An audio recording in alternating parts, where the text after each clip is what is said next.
Welcome to our YouTube channel education world. Myself Komal. तो आपको सभी को पता है कि हमारी पॉलिटी की सीरीज चल रही है और नया तहसीलदार का पेपर आ रहा है 22 को।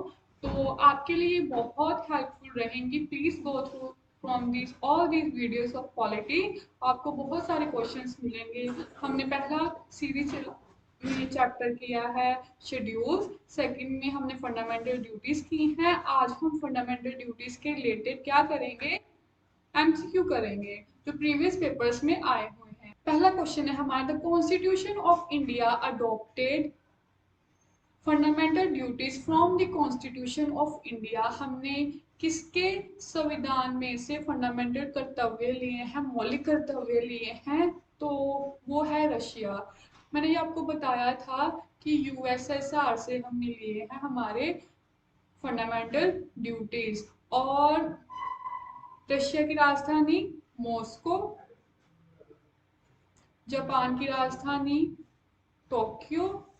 अच्छा, आपको एक फैक्ट बता दूं कि एकमात्र कंट्री थी जापान जिसके संविधान में पहले से ही मौलिक कर्तव्य ऐड थे। मतलब इन्होंने फंडामेंटल ड्यूटीज पहले से ही डाली हुई जब इन्होंने अपना संविधान बनाया। मतलब पहले से इनके मौलिक कर्तव्यों में से कर्तव्य थे इनके संविधान में। और इस समय इसके राष्ट्रपति हैं फूमियो, और रशिया के व्लादिमीर पुतिन,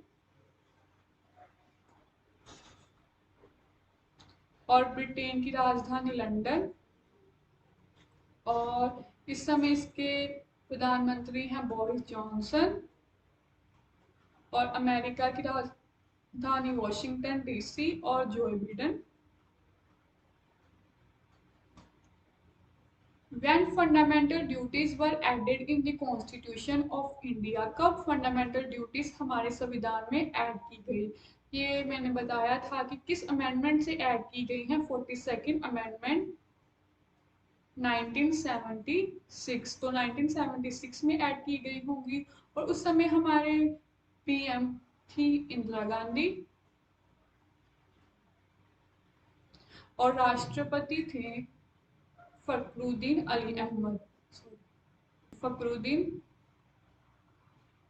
अली अहमद। तो ए ऑप्शन इसका सही है, इन 1976। तो हमारा क्वेश्चन है अगला, at present how many fundamental duties are in the constitution of India. हमारे संविधान में अब कितनी फंडामेंटल ड्यूटीज है, मतलब हमारे मौलिक कर्तव्य हैं। मैंने ये आपको बताया था कि हमारे जब संविधान बना तब हमारे फंडामेंटल ड्यूटीज 10 थी। अब कितनी हो चुकी हैं? 11 हो चुकी हैं। और लास्ट जो ऐड की वो कौन सी है?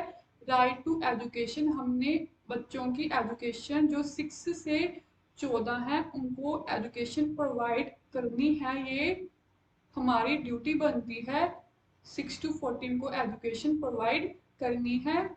और ये कौन सी अमेंडमेंट से ऐड की गई? 86 अमेंडमेंट 2002 में। और उन्होंने अब पूछा है, एट प्रेजेंट पूछा है, तो आंसर आएगा 11। अगर वो पूछेगा ओरिजिनली तो आंसर इसका आना था 10। ठीक है। हमारा अगला क्वेश्चन है, in the Indian constitution fundamental duties are given in which article. ये भी मैंने आपको बताया था कि फंडामेंटल ड्यूटीज हमारे संविधान में किस आर्टिकल के अंडर आती है? तो आती है 51A। और 12 से 35 तक क्या है? Fundamental rights. कौन से पार्ट में? इन पार्ट 3rd, जिसको क्या बोला जाता है? Magna carta of constitution. Part 51A में हमारे मौलिक कर्तव्य फंडामेंटल ड्यूटीज हैं। और 36 to 51 तक क्या है? DPSP, directive principle of state policy. और आर्टिकल 19 क्या बोलता है? राइट टू फ्रीडम की बात करता है। हमारा अगला क्वेश्चन है, which of the following statement is false. कौन सा स्टेटमेंट क्या है? गलत है। क्वेश्चन सही से पढ़ना है। सबसे पहले तो देखते हैं, fundamental duties are given in part 4। चलो देख लेते हैं, अगला देख लेते हैं। After the 42nd amendment fundamental duties have been added to the constitution India. बिल्कुल सही है, 42nd अमेंडमेंट 1976 में हमने मौलिक कर्तव्य ऐड कर दिए। In 2002 after the 82nd amendment another fundamental duties was added. एकदम सही, 2002 में हमने राइट टू एजुकेशन नई फंडामेंटल ड्यूटीज बन गई, जिससे हमारे 11 ऐड हो गए। Public representation public representation act build in 1951। बिल्कुल सही है, इसका एक्ट आया था इन 1951। अब आते हैं ए पर। Fundamental duties are given in part 4, नहीं, इन पार्ट 4 ए। पार्ट 1 बात करता है citizenship, sorry, union of states and territories के बारे में बात करता है। पार्ट 2 सिटीजनशिप के बारे में बात करता है। पार्ट 3 फंडामेंटल राइट्स के बारे में बात करता है। पार्ट 4 डीपीएस की बारे में बात करता है। और पार्ट 4 ए क्या किसकी बात करता है? फंडामेंटल ड्यूटीज की बात करता है। तो आंसर आएगा ए। Which of the following committee advocated the fundamental duties in the Indian Constitution? किसके रिकमेंडेशन से हमने अपने संविधान में क्या ऐड करवाए गए?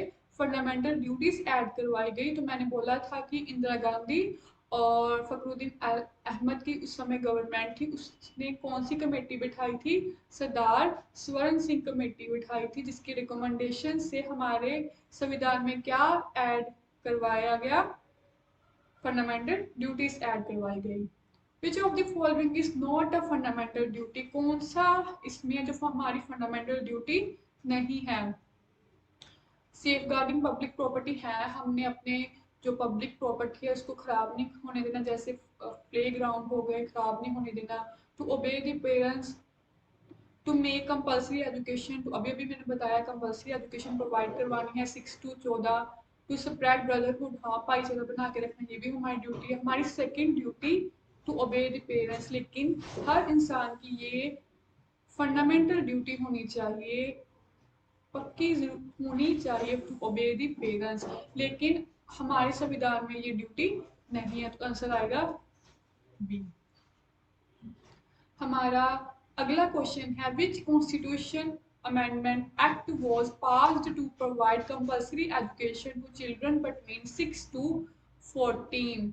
किस अमेंडमेंट से द्वारा हमने अपनी फंडामेंटल ड्यूटी को ऐड करवाया गया, जिसमें एजुकेशन टू चिल्ड्रन कंपल्सरी करवाई गई 6 to 14? वो रही 86 अमेंडमेंट 2002।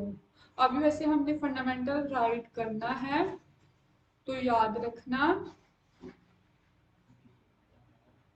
फंडामेंटल राइट करने हैं, लेकिन फंडामेंटल राइट के कौन से आर्टिकल में फंडामेंटल राइट टू एजुकेशन है? 21A में है, 21A में है, और डीपीएसपी में एजुकेशन का जिक्र 45 आर्टिकल में है। ठीक है, 45 आर्टिकल का ही कंटेंट चेंज करके हमने फंडामेंटल राइट में 21A मौलिक कर्तव्य, मौलिक अधिकार बना दिया था, right to education through 86 amendment से भी। तो हमारा 9th क्वेश्चन है, which of the following is not correct matched correctly?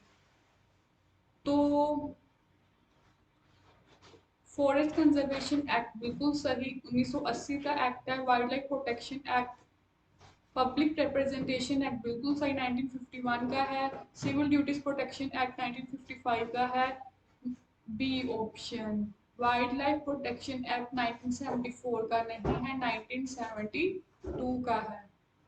हमारा अगला क्वेश्चन है, when was the prevention of insults to national honour act passed? कब prevention of insults to national honour act pass किया गया? तो ये किया गया था इन 1971 में। With reference to the constitution of India consider the following: fundamental rights, fundamental duties, directive principle of state policy. Which of the above provisions of the Constitution of India fulfill the national social assistance program launched by the government of India? अच्छा, ये UPSC में question आया हुआ है कि कौन सी provision है हमारे संविधान में संविधान की, जिसमें नेशनल सोशल असिस्टेंस प्रोग्राम आता है। क्या है नेशनल सोशल असिस्टेंस प्रोग्राम? जो गरीब वर्ग के लोग होते हैं उनको सहायता प्रोवाइड करवानी, उनको इक्वलिटी प्रोवाइड करवानी। तो ये आता है हमारे directive principle of state policy में। जब directive principle of state policy करेंगे तो फिर मैं आप समझा दूंगी क्यों आता है। तो सिर्फ आंसर आ गया इसका answer only 3। The provisions relating to the fundamental duties in the Constitution of India were added in the recommendation of बता दिया सरदार स्वर्ण सिंह कमेटी। अच्छा, बलवंत राय मेहता की कमेटी क्या बोलती? इन्होंने 3 टायर पंचायती राज सिस्टम लेकर आए थे हमारे इंडिया में। तो बलवंत राय मेहता कमेटी पंचायती राज से संबंध रखती है। The fundamental duties are mentioned in which of the following part of the constitution? बता दिया कि फंडामेंटल ड्यूटीज कौन से पार्ट में है? पार्ट 4A में। पार्ट 2 में फंडामेंटल राइट्स, पार्ट 4 में फंडामेंटल ड्यूटीज, पार्ट 4th में आता है डीपीएसपी और पार्ट 6 में आती है हमारी राज्य गवर्नमेंट, स्टेट गवर्नमेंट। हमारा अगला क्वेश्चन है the fundamental duties to uphold and protect the sovereignty, unity and integrity is mentioned at number। तो मैंने कल लाइन वाइज करवाए थे आपको। पहला था कि हमने नेशनल एंथम और नेशनल सॉन्ग की प्रोटेक्ट करनी है। दूसरा था कि हमने इंडिया की आज़ादी करवाने के लिए जिन्होंने योगदान दिया उनकी सोच को रिस्पेक्ट करनी है, जो फंडामेंटल फाइटर्स के लिए था। थर्ड था कि हमने अपनी इंडिया की सॉवरेनिटी, यूनिटी और इंटीग्रिटी को प्रोटेक्ट कर रखना है। Third, when were the fundamental duties incorporated in India? 1976। कौन सी अमेंडमेंट? 42nd amendment.